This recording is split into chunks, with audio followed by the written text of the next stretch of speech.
আপনারা মাইক খুলবেন না, এটা বিরাট বড় চক্রান্ত। সংবিধান রাইট দিয়েছে কারো ধর্মীয় স্থানে ওপরে বা কারো ধর্মীয় কাজে আঘাত দেওয়া যাবে না, এটা দেশের সংবিধান। মসজিদের মাইক যখনই প্রশাসন থেকে বলবে খুলে দিতে হবে, প্রথম কথা আপনি ওই প্রশাসনকে শান্তভাবে ভদ্র ভাষায় বলুন যে আপনার কাছে কি নোটিশ আছে, কি রিপোর্ট আছে, সেই লিখিত দেন।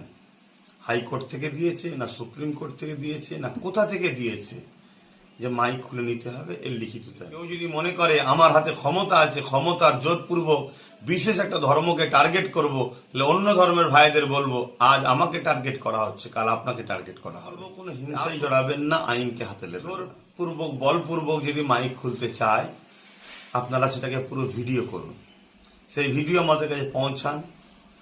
সংবিধান ও আইনের আওতায় সে প্রশাসনকে আনা হবে, কেন সংবিধান ও আইনের ওপরে কেউ নয়।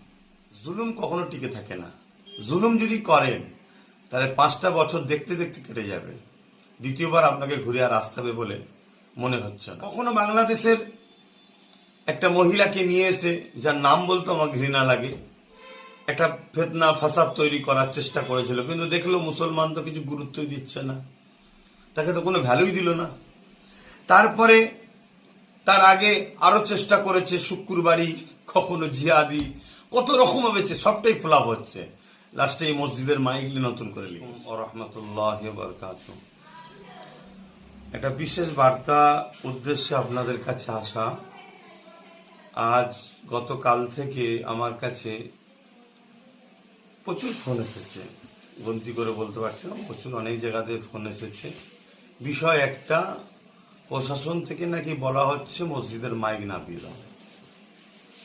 আমি এই বিষয়টা নিয়ে কয়েকটা কথা আপনাদের কাছে রাখতে চাইছি। প্রথম দুঃখের কথা বলি, 2016 থেকে আমি বলে আসছি, তারও আগে হবে, একটা দিন আসছে আপনাদের ধর্মীয় স্বাধীনতাকে হরণ করা হবে। আপনাদের মসজিদের মাইক থেকে শুরু করে নামাজ পড়া থেকে বিভিন্ন বিষয় আমি বলে এসেছি, আজকে সেটা ঘটছে।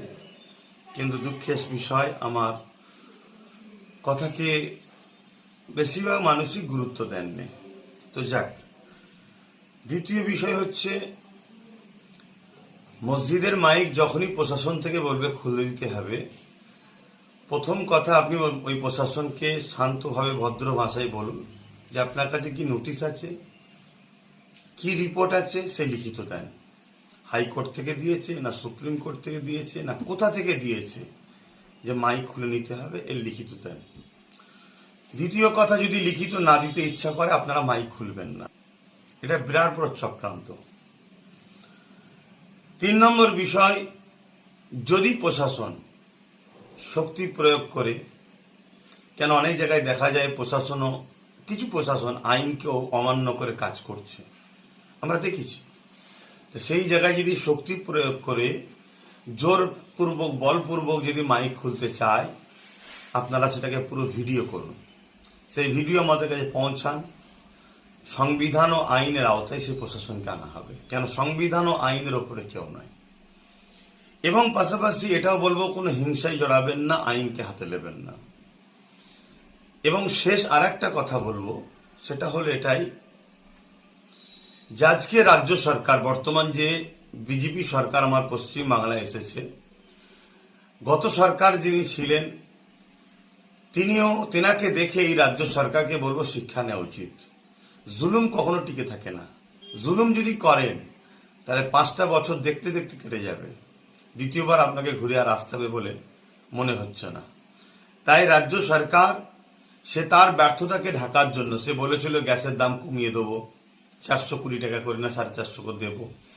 তারপরে অন্নপূর্ণা ভান্ডার, তাতে ফ্লপ হয়েছে। প্রত্যেকটা যে ওয়াদা করেছে, ওয়াদাকে পূরণ করতে পারেন না। তাই ধর্ম মুসলিম বিদ্বেষী করে একটা বিশেষ ভাইদের ঘরে একটা মন ভুলিয়ে রেখে, এই ধর্ম এতে মাতিয়ে রেখে তার যে ওয়াদা, সে যে ভোটের আগে বলেছিল কথাগুলোকে যাতে মানুষ ভুলে যায়, এটা একটা ষড়যন্ত্র চলছে। কখনো বাংলাদেশের একটা মহিলাকে নিয়ে এসে, যার নাম বলতে আমার ঘৃণা লাগে, একটা ফেতনা ফাসাদ তৈরি করার চেষ্টা করেছিল, কিন্তু দেখলো মুসলমান তো কিছু গুরুত্বই দিচ্ছে না, তাকে তো কোনো ভ্যালুই দিল না। তারপরে তার আগে আরো চেষ্টা করেছে শুক্রবারই, কখনো জিহাদি, কত রকম হয়েছে, সবটাই ফ্লপ হচ্ছে। লাস্টে এই মসজিদের মাইক নতুন করে লেগেছে। আমি এই জায়গায় একটাই কথা বলবো, আমার জাতিকে, আমার সমাজকে, সর্বধর্মের মানুষকে, যারা সংবিধান প্রেমী মানুষ, আসুন আমরা ভোটটা বা সরকারটা, রাজ্যটা, দেশটাকে এমন এক ব্যক্তিদের হাতে দিই যারা দেশকে, দেশবাসীকে দেশবাসী হিসাবে দেখবে, ধর্ম দেখে দেখবে না। ধর্ম যার যার হৃদয়ে। তাহলে আজকে এই জায়গাতে আমার কাছে মেসেজটা আসলো, আমি আপনাদেরকে এতটুকুই বার্তা আবার দিচ্ছি, মাইক কেউ খুলবেন না। যদি কেউ প্রশাসন আসে তাকে নোটিশ চান, কি লিখিত আছে, যদি না দেয় তাহলে তার কথাকে মানবেন না। এবং লিখিত যদি দেয় সেটাকেও আমাদের কাছে পাঠান। লিখিত দিলেই যে সঙ্গে সঙ্গে তার রিয়াকশন করতে হবে, খুলে দিতে হবে, এমনটা নয়।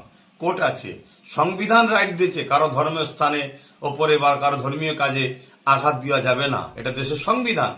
অতএব লাউড স্পিকার বাজাতেও এবং তার সিস্টেম, দেশের সংবিধান যেটা দিয়েছে সেটাকে আমরা মান্যতা দিয়ে চলবো, তাতে কোনো অসুবিধে নাই। কিন্তু কেউ যদি মনে করে আমার হাতে ক্ষমতা আছে, ক্ষমতার জোরপূর্বক বিশেষ একটা ধর্মকে টার্গেট করব, তাহলে অন্য ধর্মের ভাইদের বলবো, আজ আমাকে টার্গেট করা হচ্ছে, কাল আপনাকে টার্গেট করা হবে। আসুন সম্মান শ্রদ্ধার সাথে বলি, দেশের সংবিধানকে বাঁচাই, দেশকে বাঁচাই। যারা দেশের সংবিধানকে মানে না, দেশের শান্তি চায় না, তাদেরকে উৎখাত করার চেষ্টা আমরা ঐক্যবদ্ধ হই। সুস্থ থাকেন, ভালো থাকেন। ভারতবর্ষ জিন্দাবাদ।